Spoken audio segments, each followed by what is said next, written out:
Welcome to 247 Real Talk. I'm your host, Julian Perry. It's a pleasure to be here with you once again for another episode of the 247 Real Talk podcast. It is Wednesday, February 26th at approximately 9:55 p.m.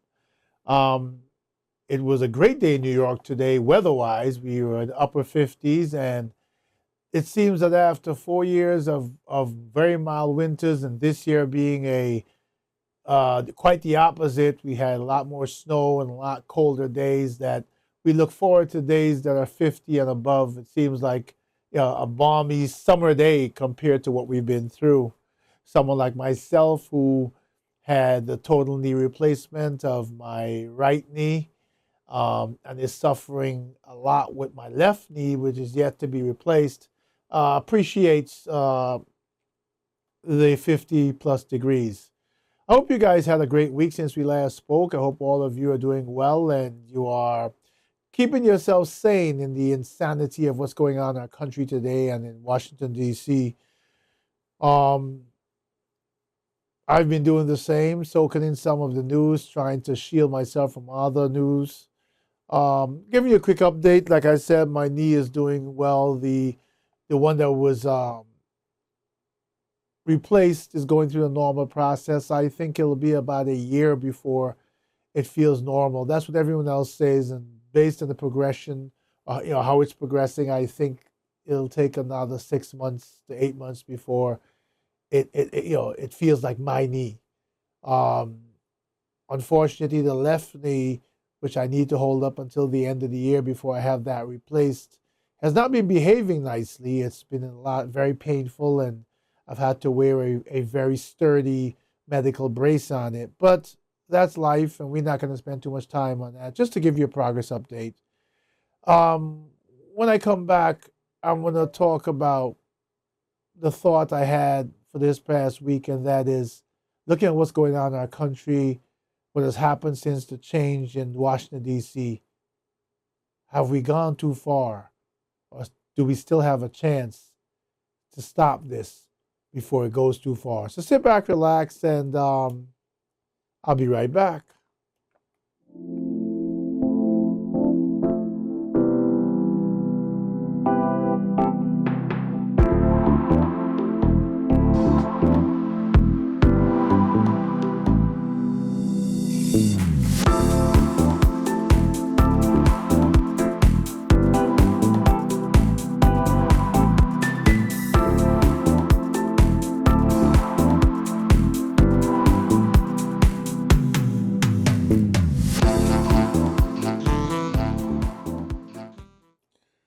So I'm back, and I want to start off this episode. Like I said, I'm thinking, and I was thinking this past week about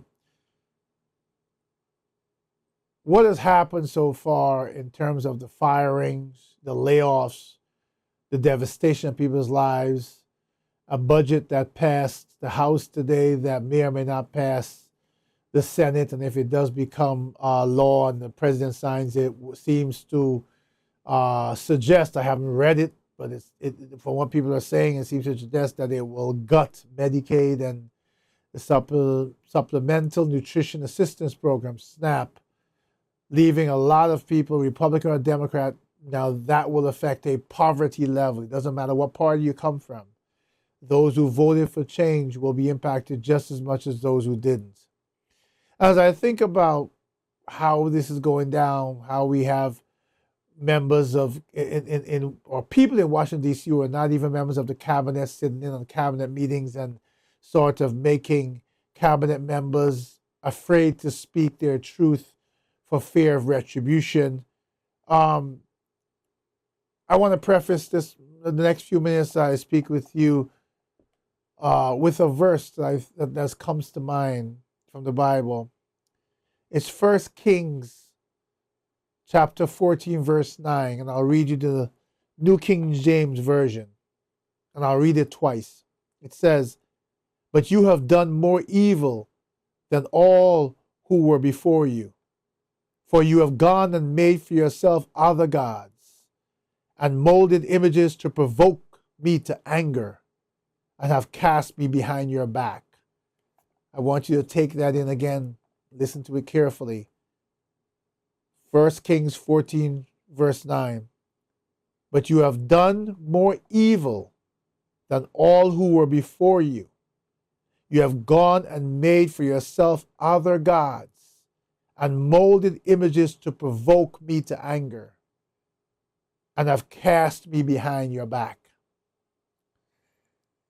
The first thought that comes to mind is it is important in this life where we think we have power because of money, because of the ability to inflict change, pain, discomfort, or our success on others, that we forget who we are. And I say this so often on my podcast. More importantly, we forget whose we are. I can't help but think about the struggle of life. I've been through that struggle myself. I continue it to this day. Each and every day I get up and I try to move forward with purpose, with drive, with intent. The intention to be happy, the intention to do my best for my happiness to rub off on others, but also the intent to struggle for another day, to put one foot in front of other, using the resources I have, the job I have, the blessings I have, to make a way for my family, for my wife, for my kids, to do something better in my home, to do something better in my community, to be of service to others in any way I can, to uplift others, to help others who are also struggling financially. And that's all about helping, about service. You've heard my episodes about service. It's also about this podcast and fight. And if you listened to my episode last week, I asked, where's the fight? And I say it again. Look at Washington, D.C. If in fact it is true that this proposed budget that passed the House narrowly, but passed the House, will gut Medicaid and gut SNAP, Supplemental Nutrition Assistance Program, understand what that means for humankind in the United States of America. We first need to get a grip that there is a wide and a continuously widening socioeconomic divide in this country. There are the filthy rich, the slim middle class, and those at or below the poverty level. We try to make things sound better than upper middle and all that nonsense. No, let's leave it at three categories. When you think about people of like companies like Amazon and Tesla and their leaders, their owners who are somewhere in the top 5 richest people in the world, and we're not talking about a guy who's rich because he has $1 million. We're talking about people who have over $150 billion worth. And these are the people who are sitting around making decisions about the guy who's making minimum wage, who still has to live. And let's put this into perspective. We all have different journeys in life. I have been blessed, and I am so thankful to my Creator. I listen to stories of people who had to drop out of school because their parents died. As recent as the last 4 or 5 years, as recent as COVID, families were decimated by COVID. And people had to leave school and become the breadwinners for their family because both mother and father died. They're earning minimum wage. They still have to live as human beings. They still have to provide food, light, gas, whatever. They may have siblings who are in school who they are now all of a sudden responsible for taking care of. These people cannot afford at any level things like health insurance unless it is free. And that health insurance has to cover every single illness and medication across the board. It has to cover dental. It must. We can't have people walking around in a society that's sick because we, filthy rich America, will not provide for those who are in need. And don't tell me that someone who is in need didn't apply themselves. We are living something called life. Our great Creator reigns on the just and the unjust. things happen. And, we have this simple saying that while we all pray for breakthrough in our life, there are times at different levels, good things happen to bad people and bad things happen to good people. The point is, if you think about that family where the parents died in COVID, I heard that story more than once. So there has to be a decent number in a subset in our society who've had that inflicted upon them. Either they had one breadwinner in the family, it was a single parent household, and that breadwinner died, or in a more tragic situation, both parents died. The eldest kid who is now the breadwinner, could have been 17 years old. And now, before they could finish college, they couldn't go back to school. They had to leave and get a job with no high school diploma, likely minimum wage. They may have a dream of one day going back to school and finishing what they started. This is not a testament to the character of lack thereof. This is a testament to this thing we call life. And here we are as others who were created, designed by our Creator to serve and help each other, lift each other up in a system that looks to crush those who are struggling, to label them. Just as we have this new government in Washington who's decided that DEI is a bad thing, who has done everything in the last 30 days to crush DEI, to put it out of its existence, to make it such a global term that we don't understand that diversity, equity, the E in the middle, equity, the Bible, all these people in Washington end their speeches with God bless America. So either you're lying in the face of God or you believe in God. If you believe in God, then you cannot be trying to completely get rid of equity. For the book, the same Bible that you are following because you say you believe in God, says all men are created equal. We're all the same in the eyes of our Creator. So to tell me that you will not fight that we are equal, to continue the fundamental essence of who we are as human beings. The Bible says, love thy neighbor as thyself. That is sort of one of the fundamental characteristics of inclusivity, right? Because it requires that for inclusivity. And we want to abolish that. Embrace diversity. Because we're all God's children, no matter race, creed, color, wealth, or not. My mind is all over the place in this episode because I'm so impacted by what man is doing to man. Imagine someone is saying, like, in government. I want to try to refrain from calling names. I'm trying to get a message across, and then sometimes when you call names, it distracts from the message. When I say what I'm saying, you know who I'm speaking of.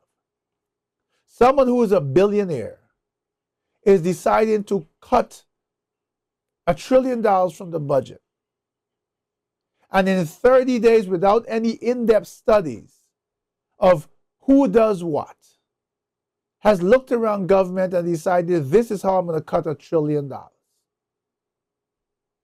We've had situations where departments have been let go, and it turned out that these are the departments, 300 and some people who work in the most classified areas of nuclear facilities in this country. There was a temporary faux pas that was mentioned today in the cabinet meeting where for a moment the aid to Ebola that could wipe out humankind was cut. And oops, that was an oops. I made a mistake, so we corrected it. Well, maybe you wouldn't have an oops if you studied what you were cutting and you had a comprehensive plan that was vetted.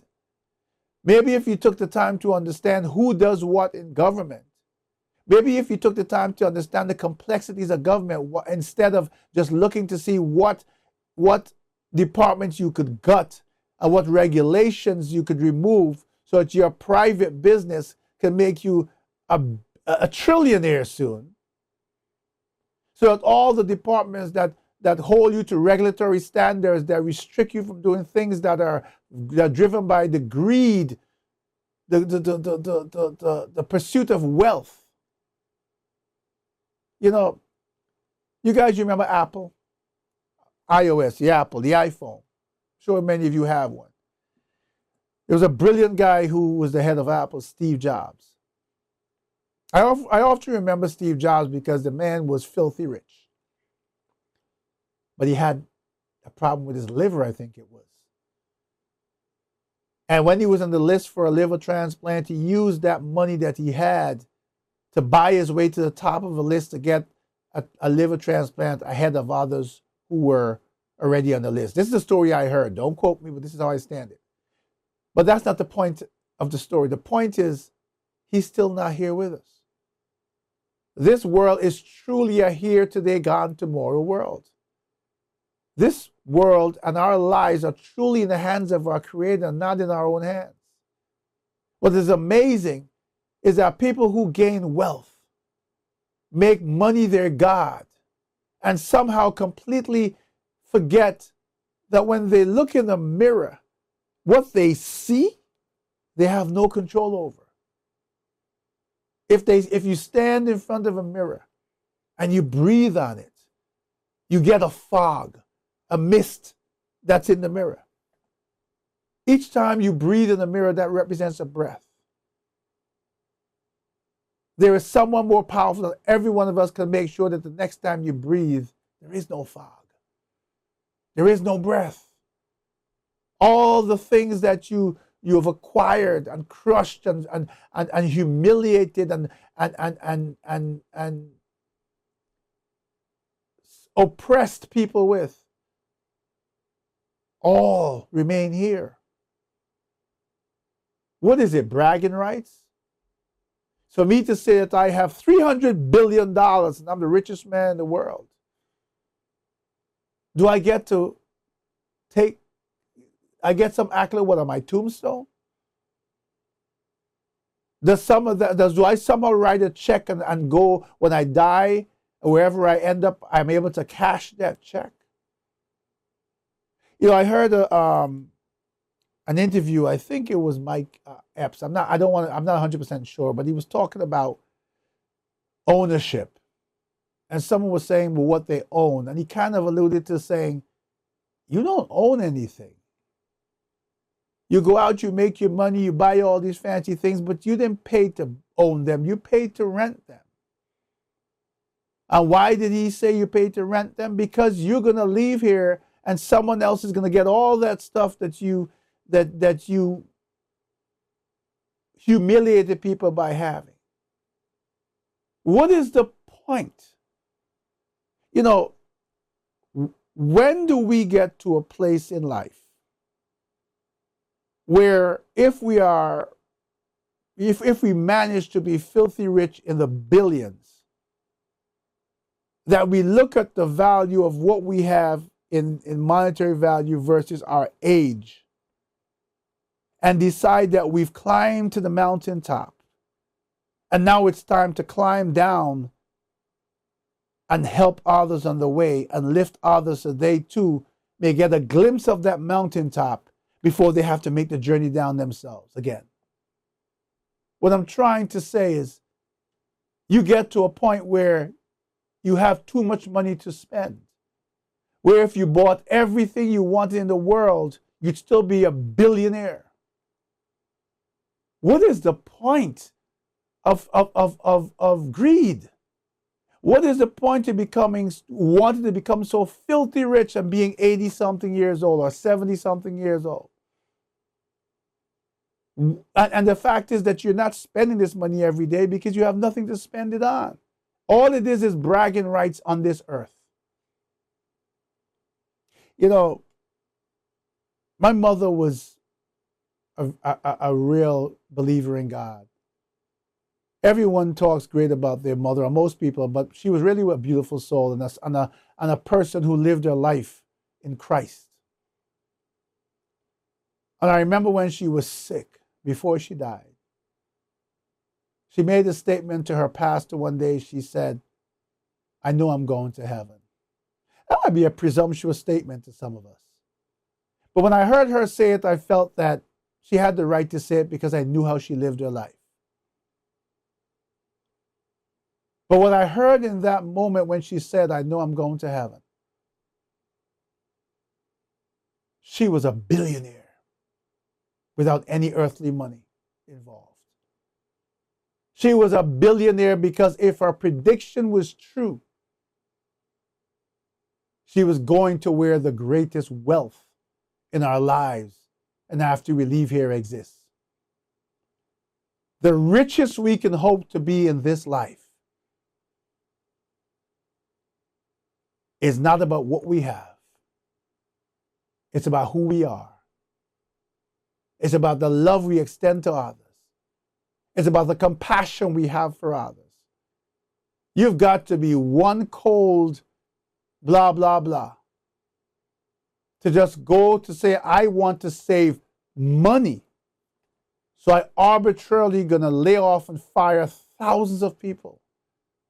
People who have children in college. People who have been struggling to pay their mortgage already.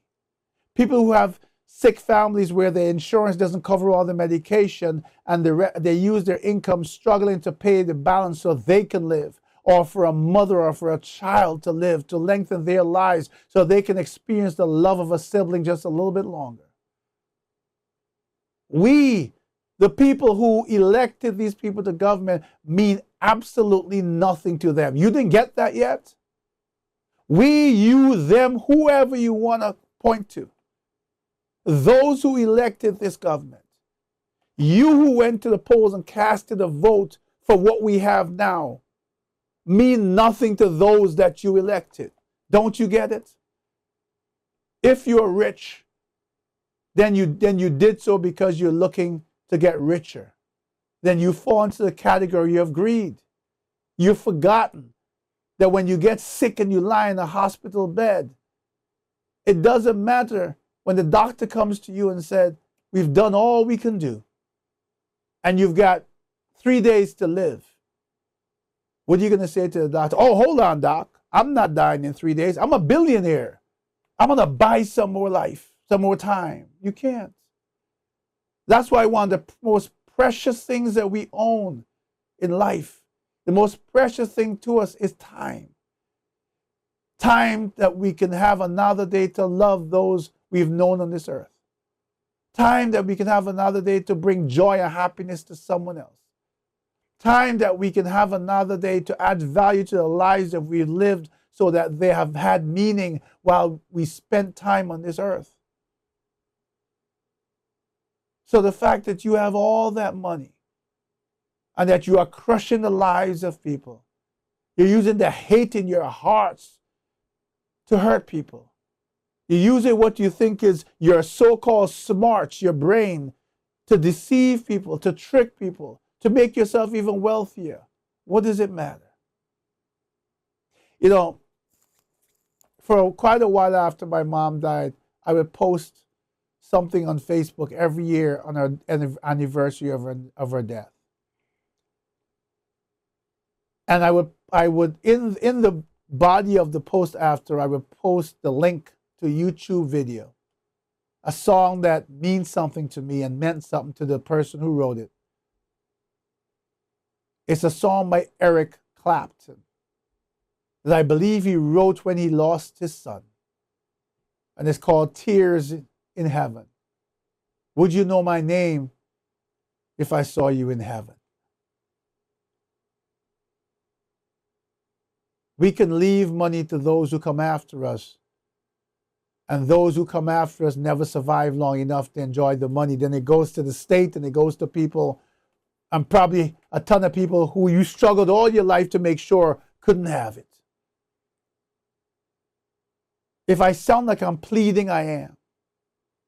I'm hoping that somehow, maybe the energy from this conversation and the energy you take from listening to it and repeating it and sharing it and just spreading the emotion and the truth about who we are and the life that we live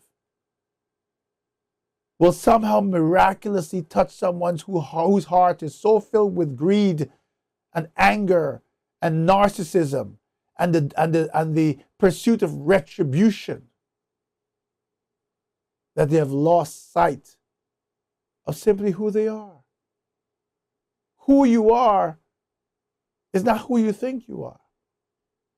If you realize, because who you are is mortal. And once you keep your mortality in perspective, then you need to recognize that all your anger and all the pain you inflict on others is just for a time. Those you hurt today may be the people who save you tomorrow. Those you inflict pain on today, when you are dead and gone, may be the people that show kindness to those you left behind. Life has to be about people. It can't be so much about saving money that we have made money a god. That we have made money such a god that we have lost the basic fundamentals of life. As we look on in Washington and see what's going on, it reminds me of an audiobook that I've begun to read now. I don't remember the author. I know the author, but the book's entitled something like The Rise and Fall of.